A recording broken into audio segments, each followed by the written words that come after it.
But other than the Keikku, we also had our first prototype of ILO, which is the continuous auscultation during pregnancy. And we actually had this first prototype while I was pregnant of my third daughter, and I could hear her heartbeat, which for me, it was such a magical thing to be able to hear. I do think that in that last pregnancy, because in that last pregnancy, I was working in the clinic, I was working in the ward, I was working on the NICU, which I was every day confronted with women that came, they didn't have any fetal movements and they had a bad CTG and they had a baby born with a lot of complications. And at the end of the day, I was thinking, because you're so busy, I did not feel my own baby move. Mhm. And this is, I think, something that really sparked my idea of, okay, it's not how it has been many years ago that when you're pregnant, women are at home and they can sit down and they can feel the baby. We are working. Yeah, yeah. And when we are working, it means that we are also very distracted. And that means that we are not completely aware of when the baby is kicking and me not knowing if she was still there kicking and being live uh, really made me worried a lot because I was confronted with these women coming in with basically the same symptom. And it's so difficult if you're working to realize if your baby is still moving correctly, yes or no.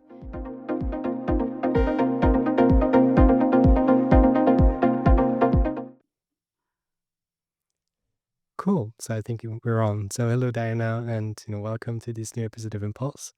I'm glad we could find the time for the recording and reconnect after we last saw each other in Malta last year. Funnily enough, the last recording I did was with Shavini from Oxyware, so with whom we were on the same panel during MedTech World. I know you have a hard stop in 45 minutes, so I'll try to be brief on the introduction. I'll just share that I'm very interesting and curious about your journey with Lapsi Health, learning about how you guys leverage body sounds to improve diagnostics and care management across broad range of conditions, and what you guys are up to in the near future to the extent you can share. So yeah, before we go into the conversation, and as I do with basically every episode, I would just invite you to present yourself. Well, thank you. It's also very nice to talk to you again since last time we spoke in Malta. So, my name is Diana, Diana von Stijn. I'm a medical doctor. I am from the Netherlands. I have a PhD in pediatrics and I work currently as well in pediatrics. And outside of that, also have still right now in the phase of a startup, almost a scale up, which is called Lapsi Health, where I'm the co founder, but also the chief medical officer. Super. So, I've read in the preparation of the recording that so you mentioned you're a pediatrician, your mother, your startup or health tech startup co-founder. And I also saw that you were, a former athlete as a swimmer in the Dutch national team. So I was just curious, kind of like to understand a bit where you come from, how these experiences in sports and medicine have shaped your professional journey and led you to co-found Lapsi Health in the end. Yeah, well, I do think that all of these things really connect to each other. Actually, before I even got into medicine, I got into the national team of synchronized swimming, performed in European World Championships, was actually training even to go to the Olympics. I always wonder, thinking back, did I get to that level because this is my character of persistence, not letting go, being a little bit of a perfectionist, or or did I become like this because I was doing this sports? No, and it probably would be something in between. I entered medicine while I was still in the national team, which was quite a challenge to combine. But I think that's also one of the, topics of my life, combining different worlds, which um, sometimes is difficult. But I guess I do enjoy those things to combine and get challenged in that way. I started medicine. I worked a little bit in pediatrics because that's how it works here in the Netherlands. You start working after you become a general practitioner, you start working already in some type of specialty. Then I entered my PhD in pediatrics. And that's also when I got my first two daughters during my PhD. After that, I entered the residency, and actually, in between the little time of my PhD and the residency, there was a little time spot in between. And that's actually where we started to challenge ourselves to think about innovations and what we would like to do to change healthcare. Because I think coming from healthcare, we see a lot of trouble. We see some things that really could benefit from a great solution. And looking from that angle, we really started to challenge our brains and to think about what would be the best solution. And actually, it started more from the challenge that came from Jonathan, who is also co-founder and the CEO of Lapsi Health, which is also my husband, that he said, "But what would you do if you would like to change healthcare?" And that, how if you're a couple, you can have this heated type of conversation. This is how this started. So I just got, of course, in a car drive because this is where you have the best discussions. So I actually started like, well, I would do something completely different. I would like to do sound. I would like to empower patients because I really think that we can make a difference there. And that's actually, when I get this heated, this is where you challenge me and I start to have all these ideas. And that's where the original idea of Lapsi Health actually originated. And I think there also, the combination of having the startup, being a resident, having two children, and then along came number three, which is my third daughter right now. The combination of that all has been a big thread of a topic in my life. But I do think the challenges of the synchronized swimming, working in a team, you do not have to say half of a word and you already understand each other because you're really so close to each other and you know what you want. You have the same goal. You work towards it. You have failure. You have success. And I think that is the same thing that you have in having your startup. You have your ups and downs. You do have that team feeling, and you need to keep that team feeling. You need to be able to trust each other to, overcome these challenges that you're going to have. And I think also in medicine, it works the same, right? If I have a premature baby or a baby that is born that is having, an unexpected bad start, I have a team around me and we have to do this together. And it's also how we know how to communicate to each other. We also need just half words, half Yeah. sentences, but we do need to have clear communication that everybody knows where we're at. And I think those things are very similar if you look at Mhm.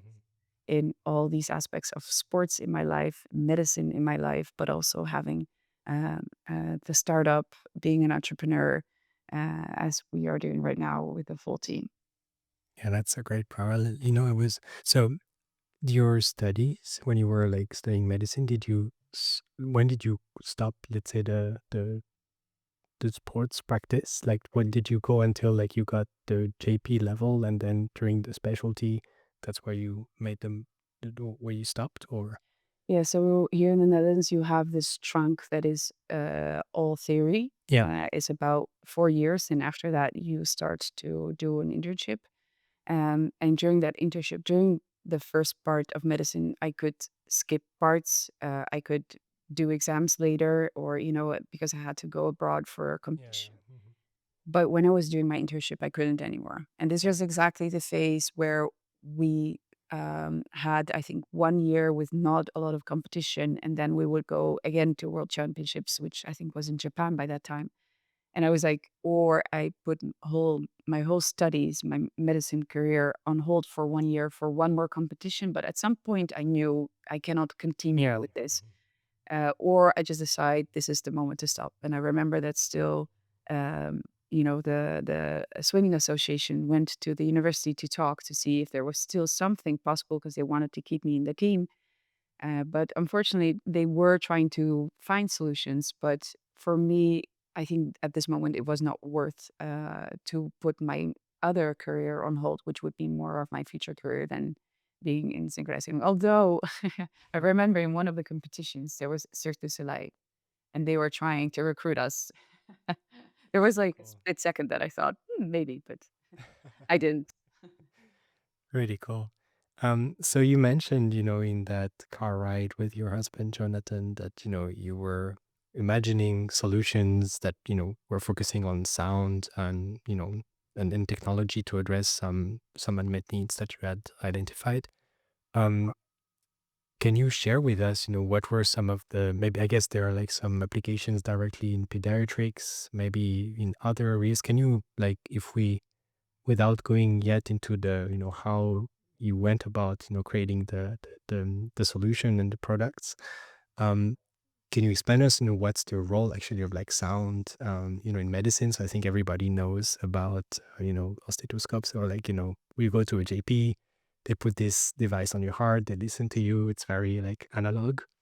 But, it's kind of like the only, from a first, level of understanding, that's maybe the main application we would see. So I'd be curious to hear from you what's the role of sound in medicine in general?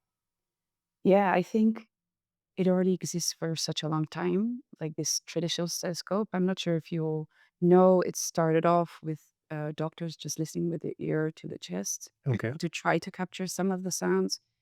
Then this was a little bit uncomfortable, especially there were a lot of male doctors if there was a female patient to approach so closely. So they thought of rolling up a piece of paper to listen. And then from that evolved this telescope, which is actually not that far, I think, from the rolled up piece of paper because it's a rubber tube with just a membrane on the Yeah. end to increase the acoustic sound so you can hear a little bit better. And this has stayed in medicine because I think it's such a crucial part to be able to listen to the body. Because the first thing that you do if you have a patient in front of you, or if you go as a patient to the doctor, you explain what your symptoms are, what your complaints are, what you're worried about. And then the other thing is, you as a doctor listen to all the symptoms in the story. You try to get these things together and you already have a little bit of a framework for yourself that you think, oh, it could be this, it could be that, it could be that. And in order to go from the story towards, okay, I want to do lab work, I want to do an x-ray, or want to do something else, you need a little bit more of information. And that is the information that the body tells you. That's not something that you as a patient can tell your doctor yourself, but those are the sounds that come from your body. And those sounds are actually sort of, in a different language because ourselves, especially if you are not a doctor, you cannot interpret these sounds on your Mm. body. You cannot even listen to them yourself because it's really difficult. So these sounds are being captured through the stethoscope and interpreted, and that based on those sounds, usually it helps you together with a story to guide you towards what do you want to do further and where do you get to your treatment plan. And I think if you compare sound a little bit with radiology, is that radiology already developed a lot. So if you're thinking about more the conventional X-rays, they developed into CT scans, and now there's also Yeah. MRI scans, and those are being continued to develop, which means what before you were not able to see on X-ray. Right now, you're being able to see way better with different methods. Sound was the same. But right now, we're still using a very conventional method because our ears are limited in the sounds that we can hear. Mhm. And it's still a very subjective way of interpreting these sounds. And I think a big example of that is when I went to my coworkers and we recorded some sounds, lung sounds, and we asked them to write down what they heard. Everybody writes down something a little bit different because it's really difficult to put down in words what you hear. So usually the benefit is you as a doctor, if you listen once, it's good to listen at the end of the day because you already heard it before, you can compare. Yeah. But if somebody else wants to listen, it's a little bit difficult to explain what you heard before and if it's better or it's worse or it changed during the time. And I think that is one of the things by creating this solution you can tackle because you can track in time. You can take out the subjective part of it. Yeah. And the other thing is you can continue to develop because our ears, I think, are limited. And I think by being able to capture sound in a better way, you can start to, as with radiology, you can see more, you can hear more. Interesting. And so the idea was really to kind of like rethink what a stethoscope would be, and how did you go into the thinking of what would become the solution, and Keikku, this stethoscope that you guys launched, that we can talk about. Mhm. Well, I mean, the first idea was not actually the Keikku, which is our first product, which is the digital stethoscope. actually the first idea was because I work in pediatrics, I see so many patients with asthma. Um, and I really got fired up because I thought it's so unfair. These young children usually cannot they cannot explain how they're feeling, or sometimes they don't even recognize their symptoms. Yeah. And for a parent, it's very difficult to capture these symptoms as well. And I see the tendency, especially in the US, a lot of parents are buying stethoscopes themselves, trying to listen, or a measurement to measure the oxygenation level in their blood, to get a little bit of a grip on what's happening and if you need to go to the doctor, yes or no, which is very difficult to assess. Mhm. And that is where I thought, okay, we can make a difference because this interpretation of these bodily sounds, which is very difficult for people that are not trained, we can give them the power to do that. And I think that's very valuable. One, it's very valuable because I think children that have this disease probably will have this disease the rest of their lives if you can teach them better how to recognize their sounds because they get a feedback. Because if when you're playing, you're playing. I mean, even I also have asthma. I can also just continue and just ignore my symptoms until somebody tells you, hey, I think you are Mhm. having some symptoms. And I'm like, oh my gosh, yes, I do. So imagine a kid that has like zero attention. I think Yeah. more attention than a, than a 6-year-old. And if you get this feedback, hey, you sound like you are short of breath. The measurements are giving us some signals that you're short of breath. That you start to get this feedback, so you start to recognize your symptoms better. One thing that you can do is you can start treating it earlier because you recognize it earlier. And if you treat it earlier, we see that the escalation of the asthma is less severe. So I really think that by treating earlier, we can decrease the Mhm. hospitalization of a lot of children and the escalation of the asthma attack, what they can have in that moment. And we see in children that have asthma, they tend to skip school more often because they are sick.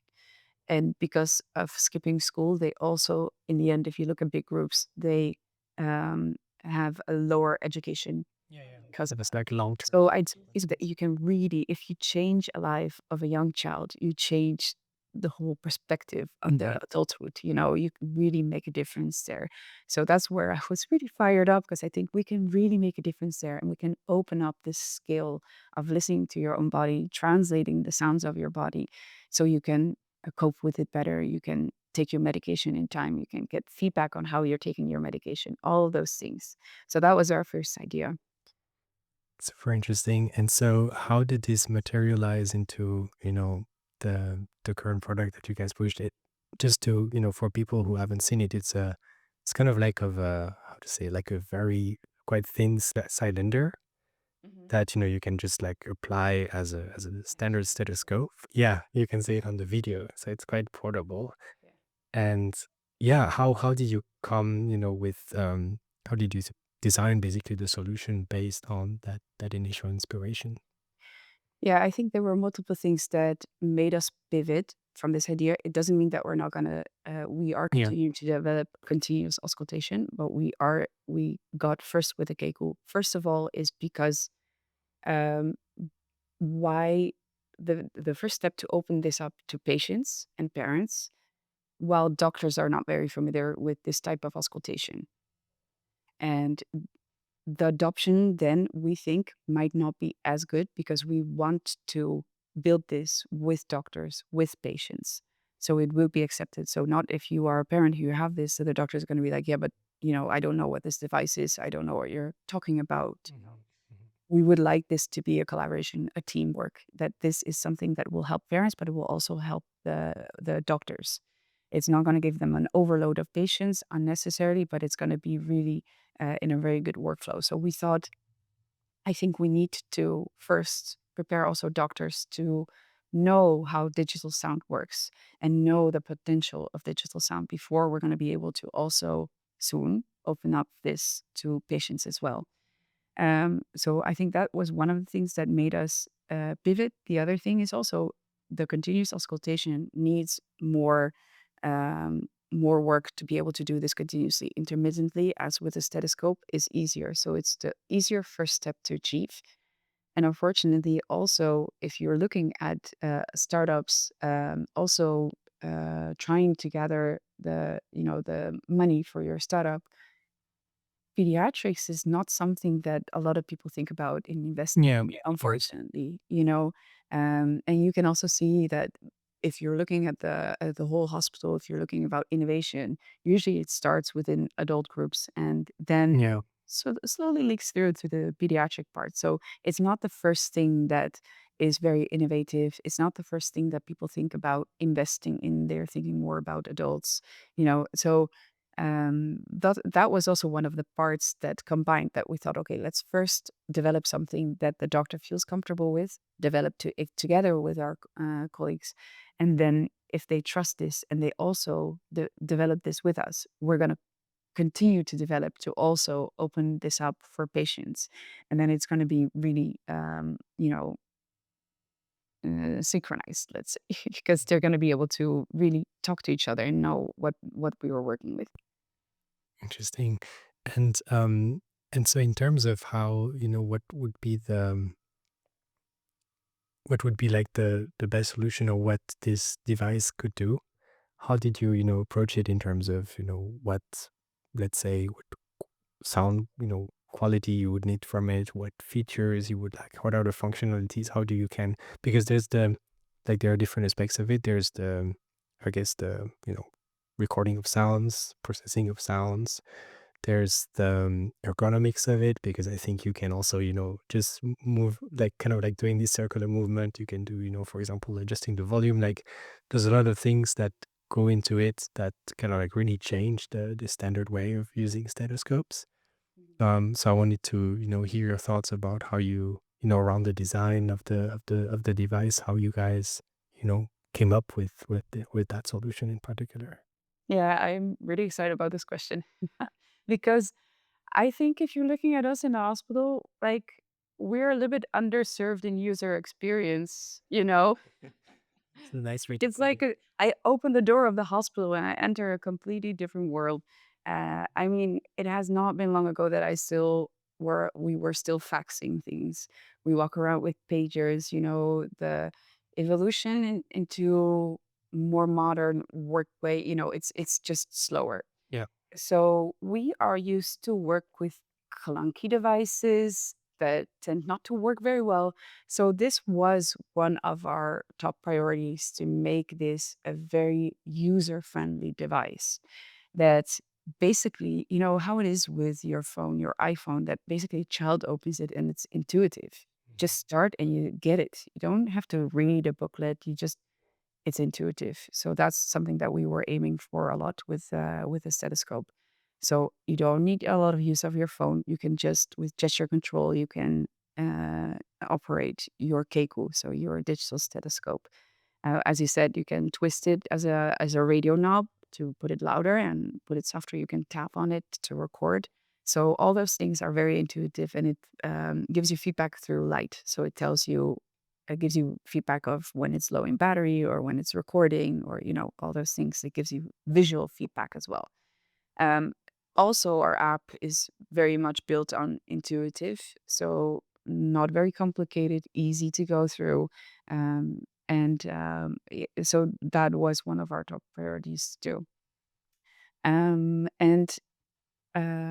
Yes, the functionalities of what it's house, I think for us, it's really important to track in time. As I told you before, with a traditional stethoscope, we cannot do that. And Mhm. I think if you're changing shifts and you have a patient that is admitted, it's really important to be able to go back to the sounds to be able to compare it a little bit better.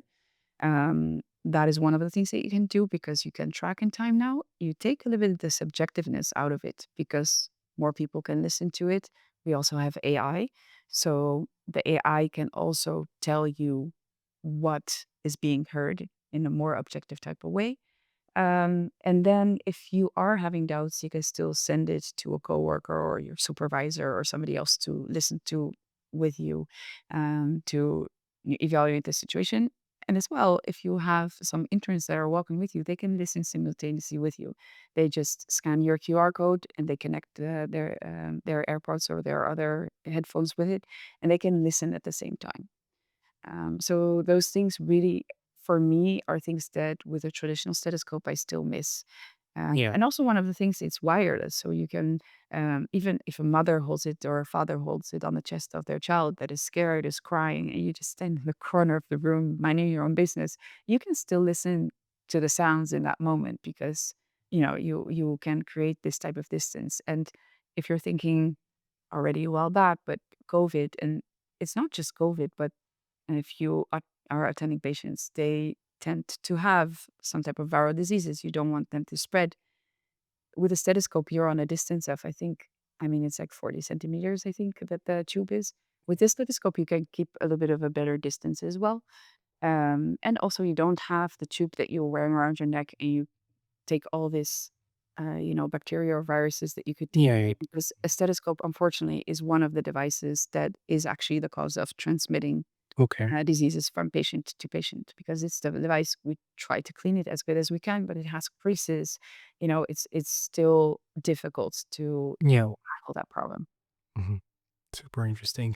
You mentioned like the use of AI to, I guess it's to ori. It doesn't do diagnosis on its own, right? So it's more like indicating, maybe consider, asthma could be one, or consider, I don't know, arrhythmia. Like, can you tell us a bit about what's the level of support it brings?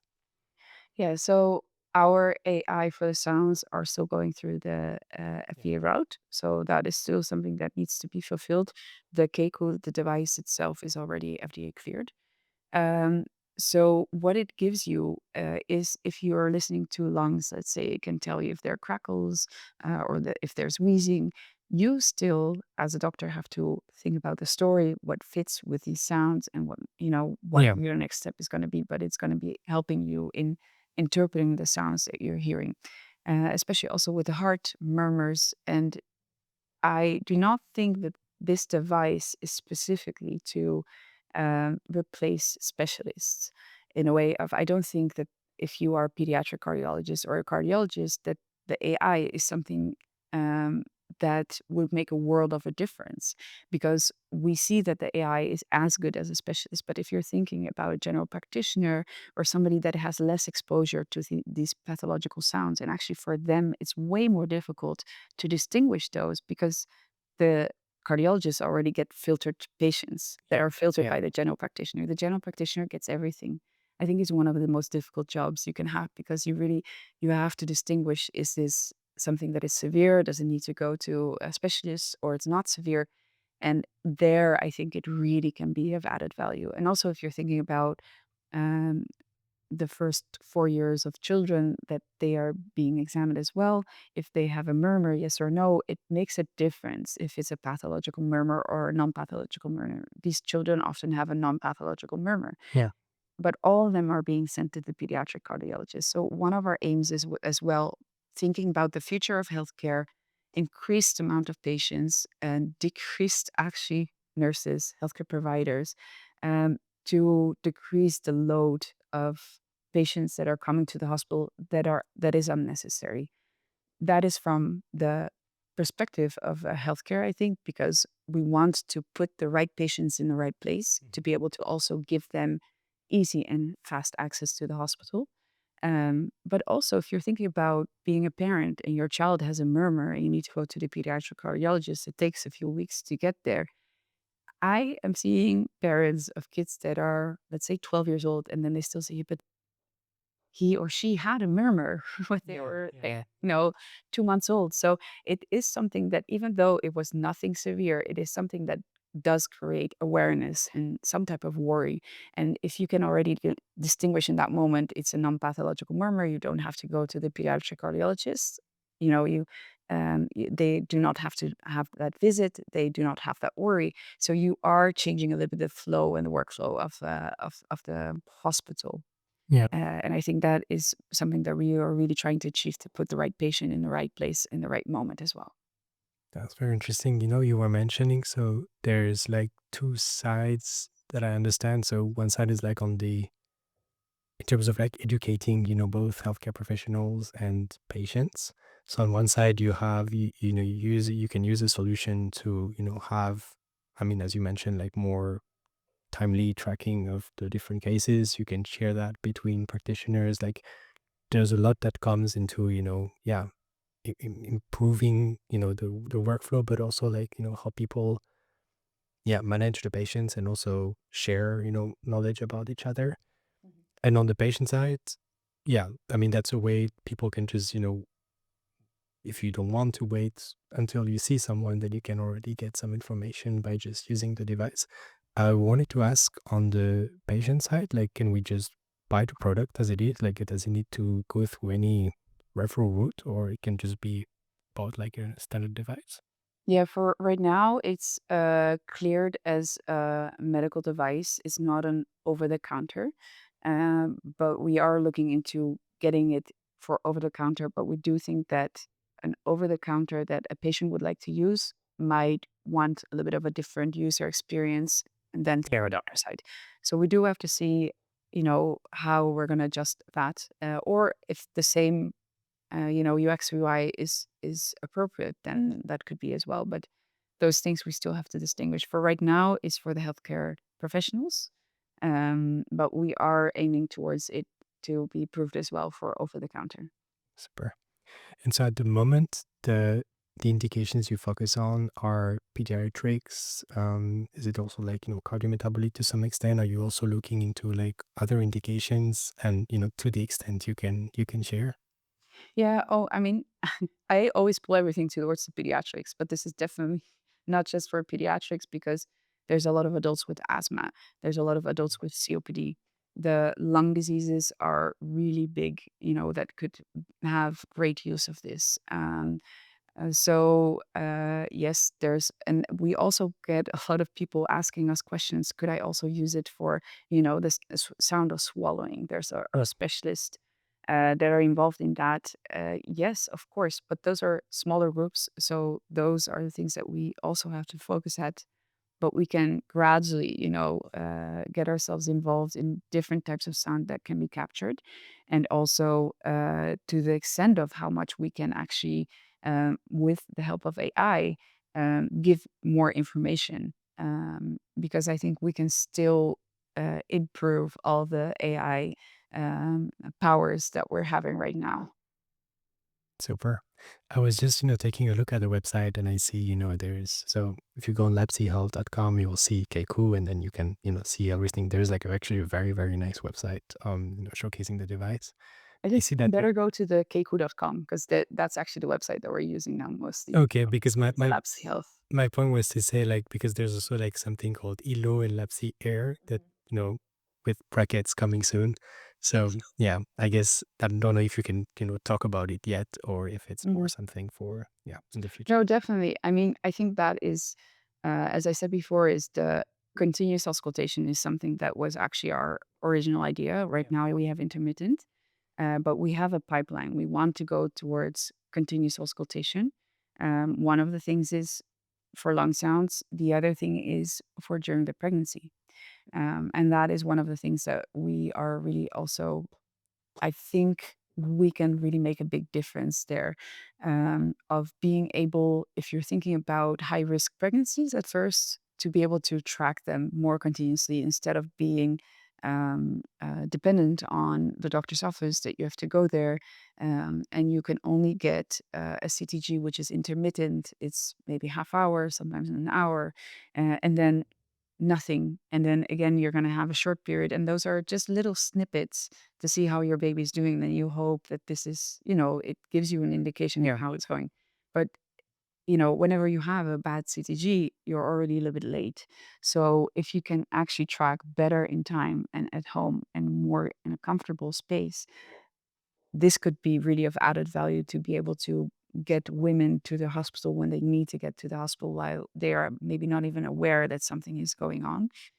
Or the other way around, if you are already very worried, that you can get some feedback. Okay, the heartbeat of the baby is fine, and I do not have to worry that much. You can get that feedback as well from the continuous auscultation.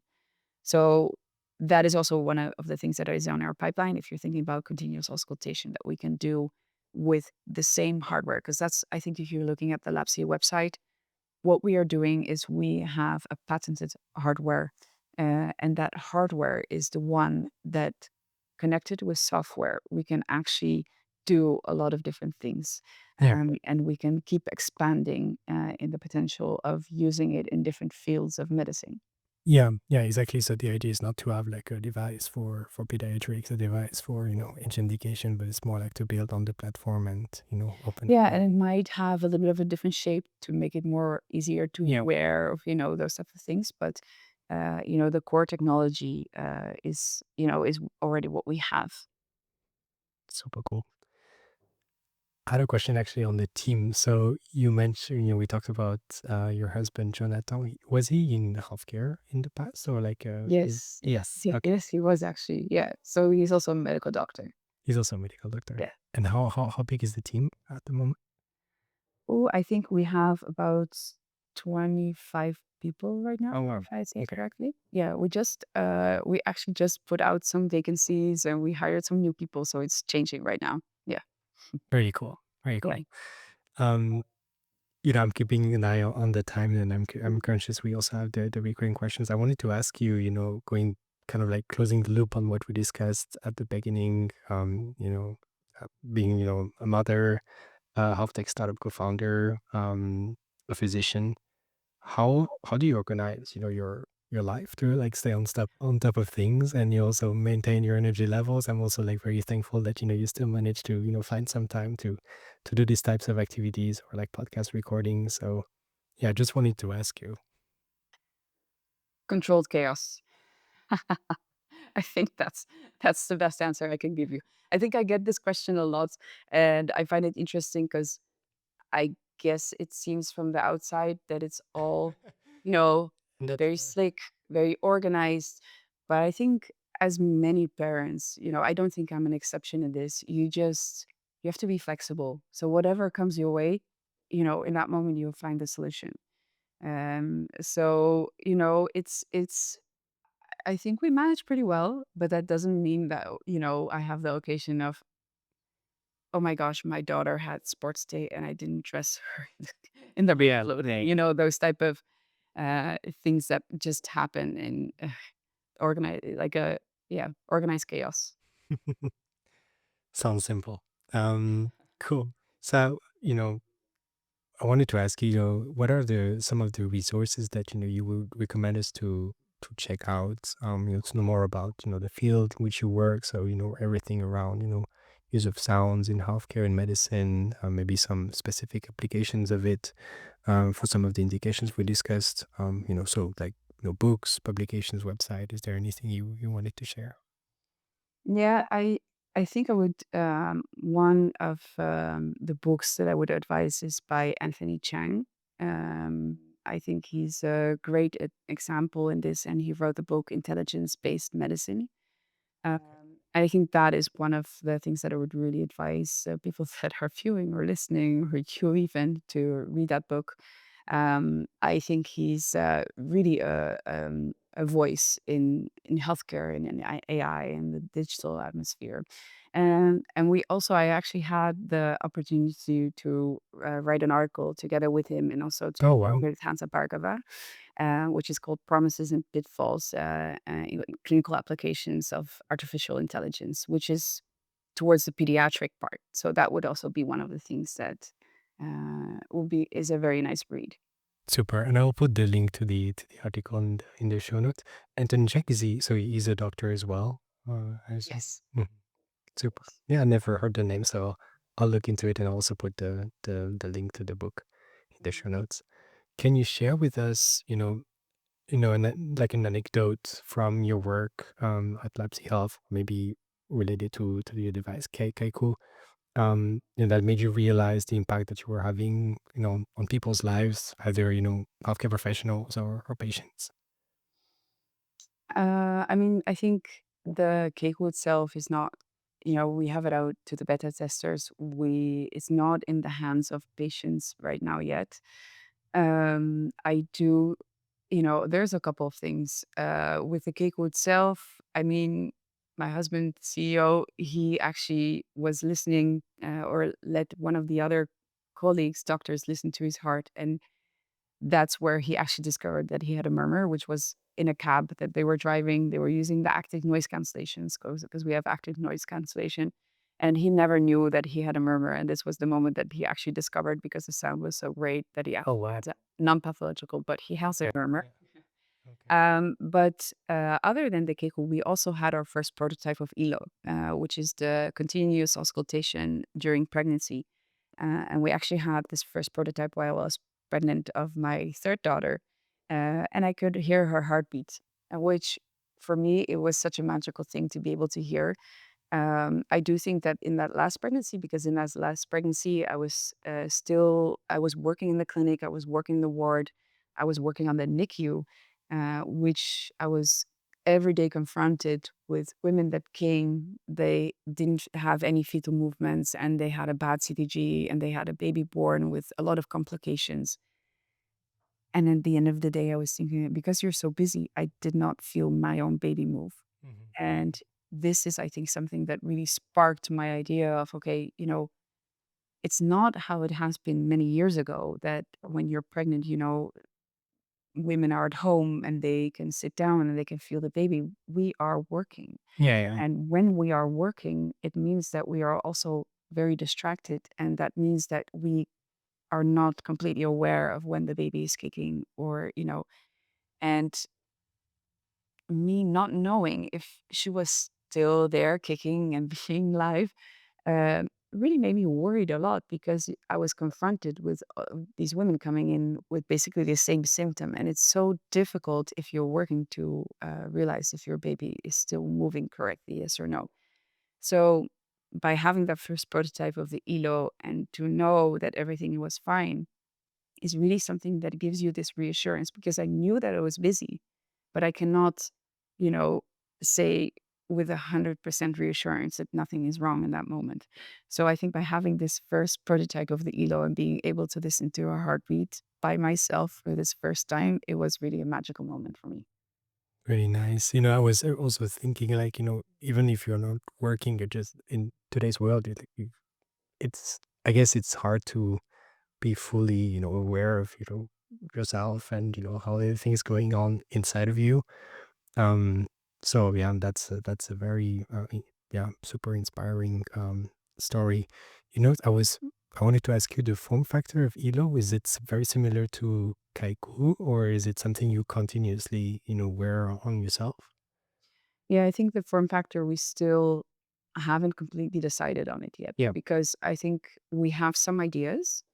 But before we're going to really decide on how it's going to look like, we want to have a lot of women that are pregnant to think with us what is the best way to wear this? Yeah. What is the most convenient way to wear this? Do you want to wear it constantly or do you want to have just, when you come home to or when you have a break to, be able to monitor in that moment? So I think those things are still things that we need to crystallize into what is the best and most convenient way to do this. But we do have some ideas set for this already. Super. So look forward to seeing how it comes up. Um, Last question was, if you would recommend a fellow, healthcare innovator as a potential guest for the show, who would that be, and why would you recommend her or him? I think I would really strongly recommend you Geeta Nayar. She's also a fellow doctor. Um, and I think she's such a change maker. I think she's a powerful woman. I learned a lot from her. Every time I hear her speak, I admire her a lot and she motivates me a lot. So I really think that she is really a voice that needs to be heard by more and more people. She's already a speaker on multiple events, of course. But I do think that she would be a great addition for this type of interview. Super. Then I'll look her up, and if you can connect me to her some way, that Definitely. would be great. And Diana, thank you so much for your time. I think it was a very interesting episode. I'm a lot of respect and admiration for what you and Jonathan are doing. So I'm very glad we had the time to talk about that. And I wish you much success in every aspect of your life, and I'll follow closely the next developments that you guys have with Lapsi. Thank you so much. Well, I enjoyed this interview as well. Thanks for watching the episode. I hope you enjoyed it. You can subscribe by clicking on the podcast channel at the top right and watch another episode here at the bottom.